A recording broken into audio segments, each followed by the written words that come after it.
Welcome into Duval Daily, presented by GenJag.com. I'm Jordan Lugo. Thank you so much for tuning in here on Monday, August 14th. We were going to do 5 top takeaways from the Jaguars preseason opener against the Dallas Cowboys, but I've got a few more to get into, so it's just the top takeaways here, however many it is. I'm not counting. Never been a numbers guy. But if you enjoy the content here on Duval Daily, please like and subscribe. Hit that notification bell. If you want to support the channel further, you can also check out GenJag.com/shop.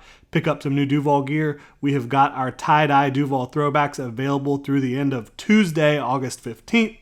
And check it out, GenJag.com/shop. Now, getting into these top takeaways. We will start with the negative because it was mostly positive for the Jaguars overall. Too many penalties, I think, pre and post snap. You just saw too many. This is a team that's going to want to be more disciplined than that throughout the 2023 season. A lot of heavily penalized teams are, in fact, good football teams, but you're still trying to avoid the penalties that extend drives, the penalties that give free first downs, the penalties that put you behind the chains, things of that nature. So as many pre-snap penalties as you can eliminate, that's what you really want to get rid of, because sometimes in the heat of battle, there's going to be a moment where you accidentally hit someone in the head or you accidentally put your hand up in a face mask or whatever it may be. But the pre-snap penalties can absolutely be eliminated as long as you are sharp mentally. So too many penalties, you want to clean that up a little bit for the Jaguars. You also did not start fast on offense. They wanted to improve that in 2023. They started slow on offense in a lot of games in 2022. They want to improve there in a big way. Doug Peterson said the interception on the second play of the game for the Jaguars offense, Trevor Lawrence, it wasn't really a spacing issue, which it did still look like a spacing issue to me. But Doug Peterson says the interception was all about the ball slipping out of Trevor Lawrence's hand. He said it was kind of a duck that just didn't come out properly, slipped out a little bit, and instead of throwing Evan Ingram up the field, he kind of underthrew it because of the ball slipping out, and it just went into a perfect place for the defender to be able to make a play on the ball. So obviously you want to be able to clean that type of stuff up. You also had to punt on the second drive of the game. So the Jaguars, they just need to execute a little bit quicker, start a little bit faster. And now, this was the first preseason game. It's nothing to really get worried about, but you're going to want to improve upon that as the preseason moves forward, assuming the starters are going to play in preseason week 2 against the Detroit Lions. We'll see how that all plays out, but you want to get better at starting games faster because that puts your defense in a better situation. It puts you up on the scoreboard. All of that stuff is going to help you win football games. And the defense did look really good, again, against the second string Dallas Cowboys offense, but the defense started fast even though the offense did not. But you want to get a starter fast on offense for sure. You don't want an interception and a punt to start a regular season football game. Talking about the defense, getting into these positive takeaways. They got a lot of pressure with their front early and throughout the game. Obviously, you did not play against the Cowboys starters, as I mentioned, but you got pressure from a lot of different guys. Josh Allen, Trayvon Walker, especially up the middle from Devon Hamilton and Roy Robertson-Harris. You were able to see Yasir Abdullah get a sack. You were able to see Jordan Smith make some plays in the backfield. Tyler Lacey get into the backfield a little bit. Jeremiah Ledbetter got a sack. There was a lot of pressure for the Jaguars. They created sacks. They did a good job turning the Cowboys over as well. So I think it was just an encouraging overall start for a defense that was a little bit underwhelming at times in 2022, and a defense that does focus on creating turnovers, thinking turnovers. That is their mantra, right? So I think it was a really good start for them, but they still met with Jadeveon Clowney on Sunday. Does that mean they think that they're one piece away from a pass rush standpoint? I'd say so.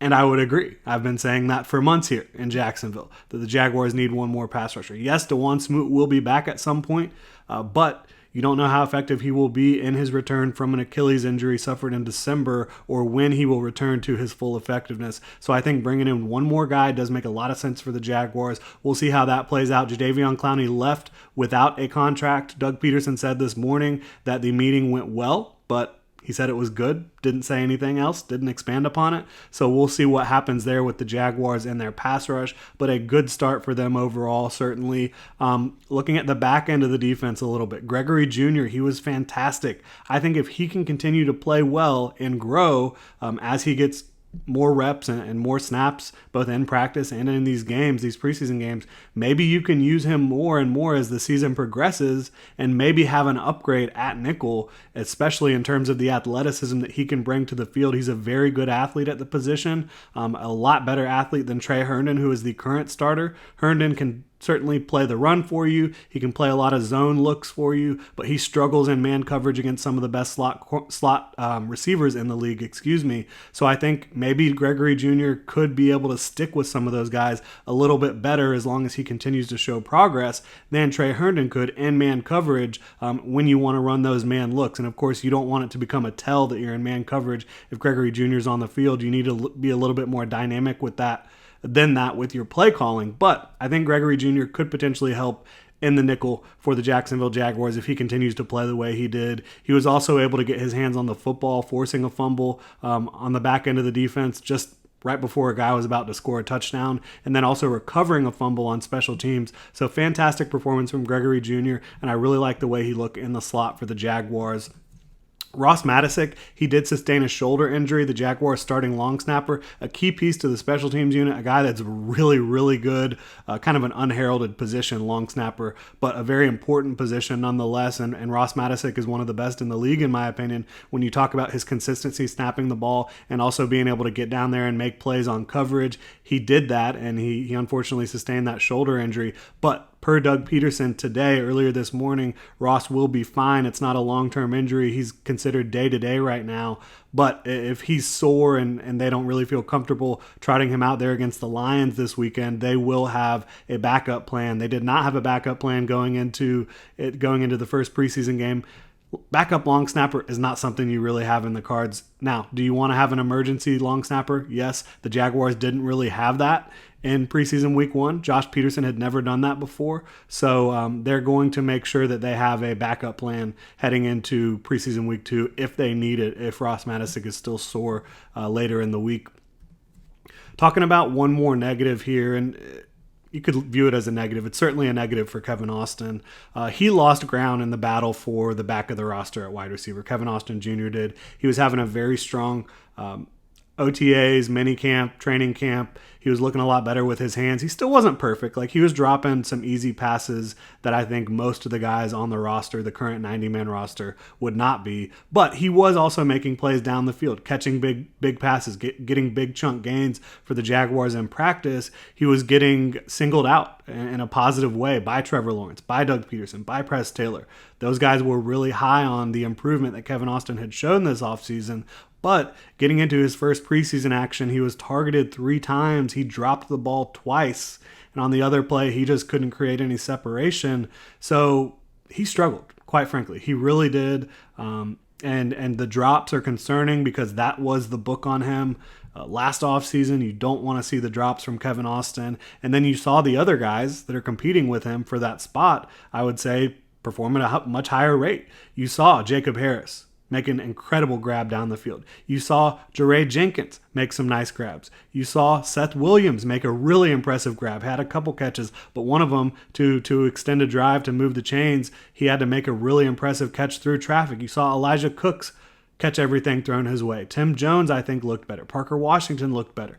So, not a great day for Kevin Austin. He's going to really have to battle back if he has any chance of making the 53-man roster. A guy who does bring an element of speed and athleticism and big playability to the field, but if you can't catch the football, you're not going to be able to make the roster. And I don't think he brings as much special teams ability as some of the other guys either at the wide receiver position. So, pretty unfortunate day for Kevin Austin there. Finally, though, there is no debate as to who is the starter next to Foye Oluokun at off-ball linebacker. Chad Muma, third-round pick, I think you could say at times during the rookie season in 2022 with him and Devin Lloyd. I think you could say Chad Muma at times looked like he was seeing the game a little bit clearer, reading the game a little bit clearer than Devin Lloyd was through the rookie season. But Devin Lloyd, he sustained a training camp injury, was not able to practice for the majority of training camp for the Jaguars, didn't really get much preseason time. So I think you just started seeing him swimming upstream a little bit throughout his rookie year. Things were moving pretty quickly. But so far throughout training camp and then moving into this first preseason game, Devin Lloyd has looked awesome. He has looked like the player you saw at Utah, the guy who was instinctive, the guy who was making plays all over the field. I've really liked what I've seen from Devin Lloyd. He carried that over into preseason week 1 against the Cowboys. He wasn't out there a ton, but he played really well. And then you saw him being the clear starter next to Foye Oluokun. They weren't him and Chad Muma, they weren't like sharing reps or anything like that. It was Devin Lloyd, and then he came out of the game, and then Chad Muma played. So I think you're going to continue to see that as long as Devin Lloyd continues to play the way he has been playing, which has been lights out, the type of play you would expect from someone who was such a star at Utah, who does have the physical gifts, who does have the work ethic, and I think the drive to become one of the better off-ball linebackers in the game. We'll see how he continues to progress, but he is the clear starter next to Foye Oluokun in this defense at off-ball linebacker. That'll do it for my top takeaways. You can go back and check out the recap after the game where I got into a little bit more minutia, a little bit more minor details, and we will continue to dive into this. I'm going to review the offensive tape and the defensive tape for the Jaguars and talk about what stood out to me, so we'll get into that stuff later on. But that is my top overall takeaways for the Jaguars' Week 1 preseason win over the Dallas Cowboys. Really appreciate y'all tuning in. You can hit me up on Twitter at Jordan Lugo. Let me know what you think. You can also drop a comment in the comment section below. Hit that like and subscribe button, the notification bell, and if you want to support the channel further, check out ginjag.com/shop. Pick up some new Duval gear. Appreciate y'all. Have a good one.